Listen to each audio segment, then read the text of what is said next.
आगे फल आपके साथ मैं हूं आशीष चौबे। ज्योतिष शास्त्र ये कहता है कि हमारे जीवन की कोई भी घटना उसका सीधा सीधा जुड़ाव हमारी कुंडली हमारे ग्रहों से होता है। यानी कि ग्रहों की चाल दरअसल ये निश्चित और निर्धारित करती है कि हमारा भविष्य कैसा होगा। ग्रह नक्षत्रों की दशा हमारी कुंडली में शुभ योग भी बनाती है और अशुभ संयोग भी होता है। अब इन्हीं योगों में से एक है अल्पायु योग। जिस भी जातक की कुंडली में ये अल्पायु योग होता है, जीवन में उसके जीवन पे ये कह सकते हैं आप कि हमेशा कोई ना कोई खतरा मंडराता रहता है। आज दरअसल बात इसी योग पर करेंगे और चर्चा करेंगे। हमारे साथ आचार्य धनंजय नाथ तिवारी जी जुड़ चुके हैं, उनसे बात करेंगे। आचार्य जी बहुत स्वागत है आपका। धन्यवाद, नमस्कार। तो आचार्य जी से बात करें, उनसे प्रश्न करें आज के इस योग को लेकर। उससे पहले आपको दिखाते हैं वो 2 नंबर जिन पर आप हमें कॉल कर सकते हैं और आप खुद फोन करके स्टूडियो में शामिल हो सकते हैं। इस विषय में अपने सवाल पूछ सकते हैं। 012071533826, 012071533787, ये 2 नंबर जिन पे आप कॉल कर सकते हैं। आचार्य जी से सीधे जुड़कर सवाल पूछ सकते हैं। लेकिन निवेदन इतना है कि जब भी आप कॉल कीजिए, नंबर्स पे अपने घर में टीवी का वॉल्यूम कम रखिए या बिल्कुल बंद रखिए, ताकि आपकी बात यहाँ पर स्पष्ट पहुंच सके और आपको भी उसका उत्तर।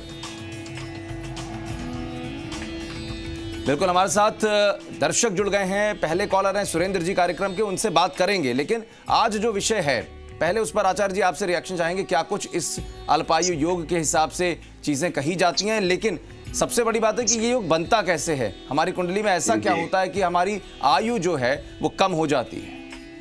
जी, जैसा कि इस योग का नाम ही है अल्पायु योग, जाहिर सी बात है हमारा जीवन, हमारा शरीर, हमारे स्वास्थ्य पर कोई न कोई बड़ा दुष्प्रभाव पड़ता है। ज्योतिष शास्त्र सीधे सीधे कहता है, यदि लग्नेश निर्बल हो जाए, किसी पाप ग्रह से दृष्टि संबंध हो जाए, या चंद्र कुंडली में चंद्रमा कमजोर हो जाए, 6ठे स्थान, 8वें स्थान या 12वें स्थान का दुर्योग बन जाए, ऐसी परिस्थिति में जातक सदैव बीमार रहेगा या किसी बड़ी दुर्घटना में अल्पायु में ही उसकी मृत्यु हो जाए। जी बिल्कुल आचार्य जी, और भी करेंगे विस्तार से इस पर चर्चा। लेकिन सुरेंद्र जी हैं हमारे साथ, कार्यक्रम के हमारे पहले कॉलर हैं। बहुत स्वागत है कार्यक्रम में आपका। अपना प्रश्न पूछिए प्लीज। मैं अपनी वाइफ के बारे में पूछना चाहता हूँ, जिसका उनका नाम बता दीजिए, उनकी जन्म तिथि, जन्म स्थान और जन्म का समय बता दीजिए। सुरेंद्र जी। शारदा है नाम। शारदा, हाँ ठीक है। बर्थडे क्या है उनका? उनका डेट ऑफ बर्थ है 26 सितंबर 1954। 26 सितंबर 1954।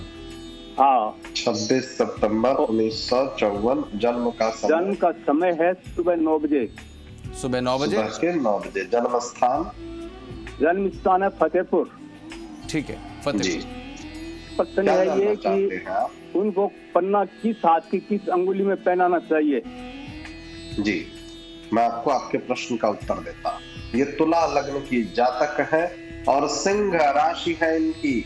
इनको पन्ना बाएं हाथ की सबसे छोटी उंगली में पहनना है और स्वर्ण धातु में, गोल्ड में, सोना में पहनना है, बुधवार के दिन प्रातः काल। चलिए, आपने जो प्रश्न किया, उम्मीद करते हैं आप तक वो बात पहुंची होगी। आचार्य जी, जहां तक अल्पायु की बात है, ठीक है, कुंडली में कुछ हो सकता है, योग ऐसे हों कि जिससे हमारी आयु कम हो सकती है या हम कहीं ना कहीं अपनी आयु के लिए आशंकित रह सकते हैं। लेकिन कोई तो ऐसा उपाय होगा जिसके जरिए हम कम से कम ऐसी दुर्घटनाएं जो हमारे जीवन काल में हमें नुकसान पहुंचा सकती हैं, उनसे बच के निकल जाए। सबसे पहले तो आशीष जी मैं एक बात कहूंगा, ये जितने भी शुभ राजयोग होते हैं या जितने भी दुर्योग होते हैं, जितने भी कष्टकारी योग होते हैं, ये ग्रहों के प्रभाव से तो बाद में माना जाए, इसको तो ये माना जाए ये हमारे ही कर्मों के संचित फलों के परिणाम, जो ग्रहों के माध्यम से और राजयोग और दुर्योगों के माध्यम से हमें भुगतने पड़ते हैं। जब अल्पायु योग की बात करते हैं तो जन्म से ही ये योग साफ साफ दिखाई देता है। कई बच्चों को आप देखेंगे कि वो बचपन से ही बीमार है और माता पिता का धन भी बर्बाद होगा, जीवन भी बर्बाद होगा, समय भी बर्बाद होगा और बाद में उनकी मृत्यु अंततः हो ही जाएगी, बीमारियों में ही जूझते जूझते। ऐसे ही मैंने देखा कि कई जातकों को चोट चपेट दुर्घटना में अचानक कोई युवा नौजवान बच्चा है 20 वर्ष की उम्र में ही मोटरसाइकिल चलाते हुए दुर्घटना में उसकी मृत्यु। अल्पायु योग समय ही नहीं देता किसी जातक को। और जो आपने पूछा ना कि इसका कोई तो उपाय होगा, इतना सरल सा उपाय है कि आप सुनेंगे तो सोचेंगे कि कितना अच्छा और इतना सरल उपाय हो सकता है। केवल पूरब दिशा की तरफ मुंह करके वो जातक भोजन करे, और जब वो भोजन करने जाए तो अपने पैर जरूर धुले। हाथ मुंह तो धुलना अनिवार्य है ही, पैर जरूर धुले, लेकिन एक बात की सावधानी रखे कि पैर को फिर पोंछना नहीं है, गीला रहे। दूसरी एक बात कि भोजन के बाद कुल्ला जरूर करे, चेहरे को जरूर धुले, मुंह को जरूर साफ करे। बस ये छोटी सी सावधानी रखें और आप देखेंगे कि जो ग्रहों का दुर्योग है, इस दुर्योग से धीरे धीरे छुटकारा मिलने लग जाता है। इसके साथ ही साथ भगवान शिव जी की आराधना करनी चाहिए, महामृत्युंजय मंत्र का जप करना चाहिए। बिल्कुल, महामृत्युंजय का जप करें, पूरब दिशा की तरफ मुख करके आप खाना खाएं और भोजन करने से पहले जैसा आचार्य जी ने बताया कि अपने अच्छे से हाथ पैर धुलें और पोंछे नहीं अपने पैर, उनको गीला रहने दें। और खाना खाने के उपरांत भी इसी तरीके से स्वच्छता रखनी है आपको। तो कहीं ना कहीं आप अपने ग्रहों के उस दिशा को, उस दशा को थोड़ा बेहतर अपने लिए या अनुकूल अपने लिए बना सकते हैं। सोशल माध्यम से भी बहुत सारे प्रश्न हमारे साथ शेयर किए जाते हैं आचार्य जी। एक महिला हैं जिनका नाम है कृतिका जी। कृतिका जी दरअसल जैसलमेर से हैं, इनका जन्म स्थान है जैसलमेर। इनकी जो जन्म तिथि है वो 15 नवंबर 1982 है। 15 नवंबर 1982 जी। और इनका जन्म का समय है 3:56 दिन का। 3:56 दिन का। जन्म स्थान जैसलमेर जी। क्या जानना चाहती हैं? पारिवारिक स्थिति के बारे में कह रही हैं कि परिवार में थोड़ा सा चीजें ठीक नहीं चल रही हैं, कलेश होता है। तो क्या ऐसे कोई उपाय हो सकते हैं जिससे एक स्टेबिलिटी आए, एक शांति आए परिवार में?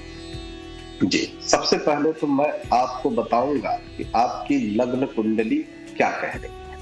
आप मेष लग्न की जातक है और तुला राशि है। वर्तमान समय में जो आपने बात कही है, ये उतार चढ़ाव थोड़ा सा लंबा चलने वाला है, क्योंकि बुध में राहु की दशा अंतर्दशा है और ये स्थिति रहेगी 10 सितंबर तक। आपको थोड़ा सा धैर्य रखना है और उपाय भी मैं आपको बताता हूँ। सबसे पहला उपाय करिए, प्रतिदिन बजरंग बाण हनुमान चालीसा हनुमान अष्टक का पाठ करना है। प्रत्येक शनिवार को संध्या के समय सुंदर कांड का पाठ करना है।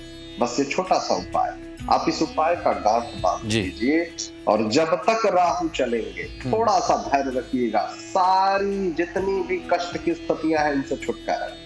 एक और कॉलर हैं आचार्य जी अपने साथ में, अनिल हैं। बहुत स्वागत है कार्यक्रम में आपका, सवाल पूछिए। आपकी आवाज नहीं आ पा रही है, थोड़ा सा अगर लाउड बोल सकते हैं। जून 2004। अपनी जन्म की तिथि दोहरा दीजिए। 23 जून 2004। 3 जून 2004। 1 जून 2004। जन्म का समय? जन्म का समय है 8:45 सुबह के। 8:45 सुबह का है। और जन्म का स्थान क्या है? सुबह के जन्म स्थान फिर से बता दीजिएगा। जन्म का स्थान जयपुर है। जयपुर है। और आपकी जन्म तिथि आपने 1 जून बताई है या 3 जून? नहीं, 23 जून। 23 जून है। 23 जून है। 23 जून जी, ठीक है। 23 जून सन 2004। 23 जून 2004। ठीक है जी। क्या पूछना चाहते हैं? मेरे बच्चे के भविष्य पूछना चाह रहा हूँ। ये आगे क्या, किस फील्ड में काम करेगा, इसका आगे भविष्य क्या है? जी, मैं आपको इनके भविष्य के बारे में बताता हूँ। सबसे पहले इनकी कुंडली के बारे में आपको बताता हूँ। ये मांगलिक है, कर्क लग्न है। दूसरी एक जानकारी और मैं आपको देता हूँ, पूर्ण काल सर्प योग है इनकी जन्म कुंडली में। वर्तमान समय में शुक्र में शनि की दशांतर दशा चल रही है।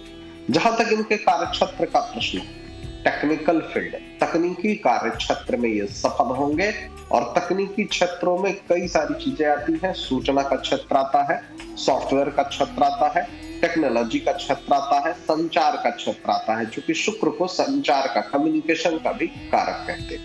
हाँ, एक समस्या भी आएगी, क्योंकि राहु इनकी कुंडली में 10वें भाव में है तो इनके पिता के परिवार में और इनकी आजीविका में समय समय पर विघ्न बाधाएं डालता रहेगा। एक छोटा सा उपाय अभी से इनसे कराते रहिए। विशेष रूप से प्रत्येक बुधवार को मछलियों को इनके हाथ से दाना दीजिए और प्रयास यही करें कि यदि ये मांसाहारी है तो बुधवार के दिन मछलियों को नहीं खाना है।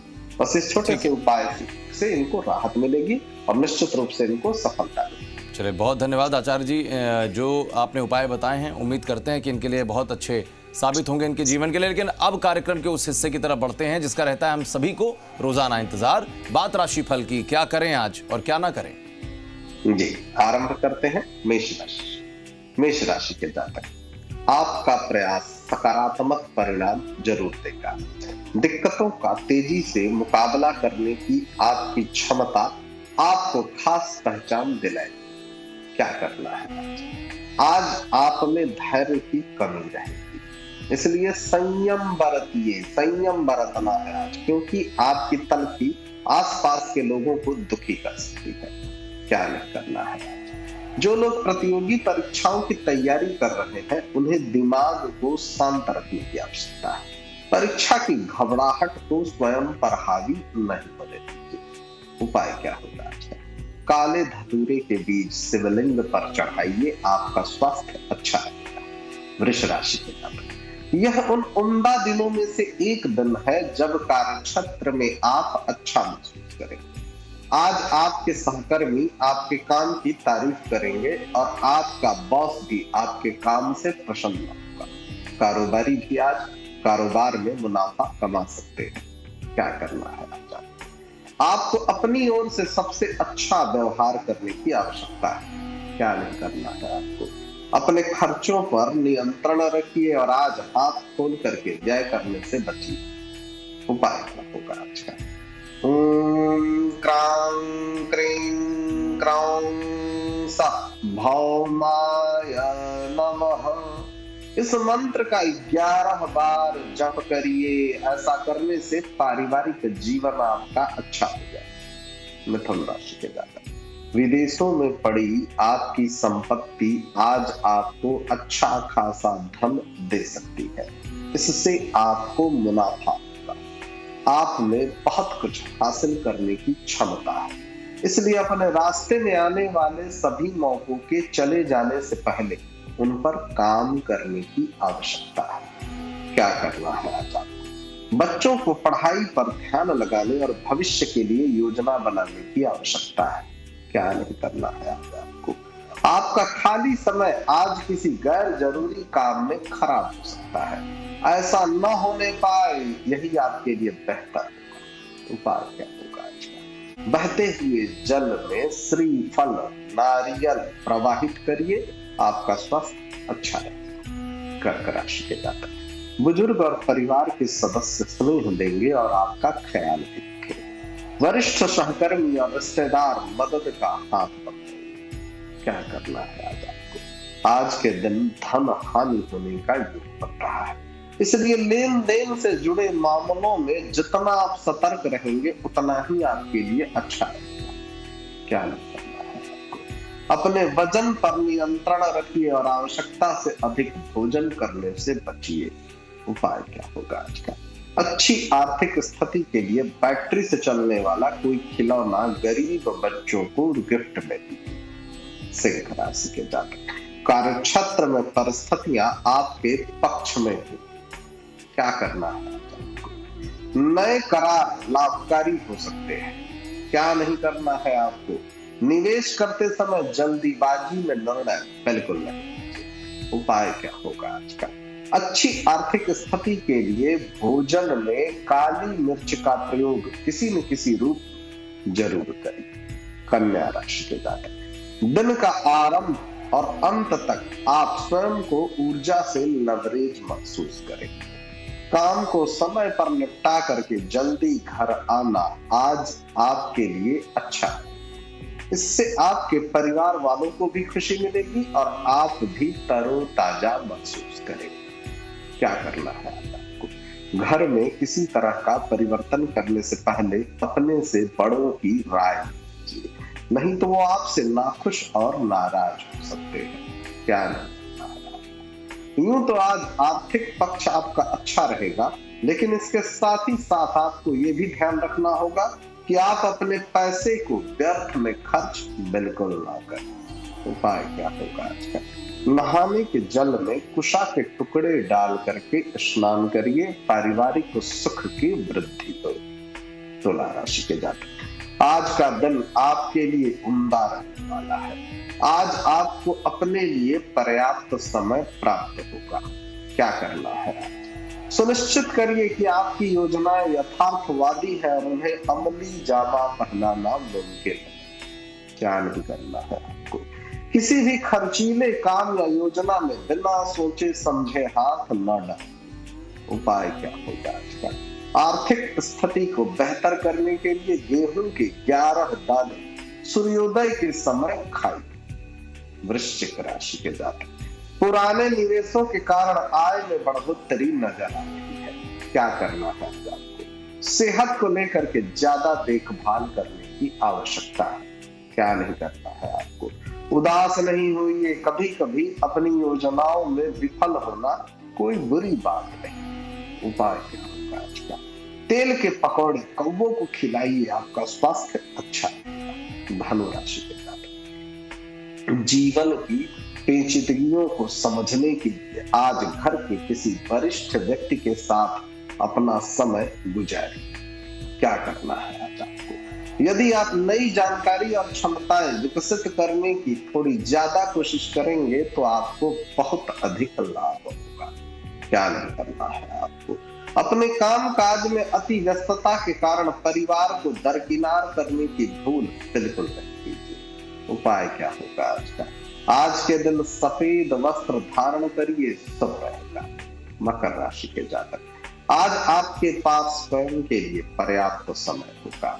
उन मौकों का फायदा उठाना आपके लिए बेहतर होगा। जो भी आपसे मिले उसके साथ विनम्र और सुखद व्यवहार रखिए। आज के दिन का सदुपयोग करें। क्या करना है आपको? धन कमाने के लिए उन विचारों का उपयोग करिए जो आप के जहन में आज आ रहे। क्या नहीं करना है आपको? आपको परिवार के सदस्यों के साथ थोड़ी सी असुविधा हो सकती है, लेकिन इस वजह से अपनी मानसिक शांति को भंग न हो। उपाय क्या होगा आज का? फटे पुराने कपड़े, रद्दी सामान, अखबार इत्यादि को घर से बाहर निकालना पारिवारिक जीवन के लिए अच्छा होगा। कुंभ राशि के जातक, योग्य कर्मियों को पदोन्नति या आर्थिक मुनाफा हो सकता है। आज आप नए विचारों से परिपूर्ण रहेंगे। आप जिन कामों को करने के लिए चुनेंगे वे आपको उम्मीद से ज्यादा लाभ देंगे। क्या करना है आज आपको? आज कामकाज से छुट्टी लेकर के आराम करना आपके लिए बेहतर होगा।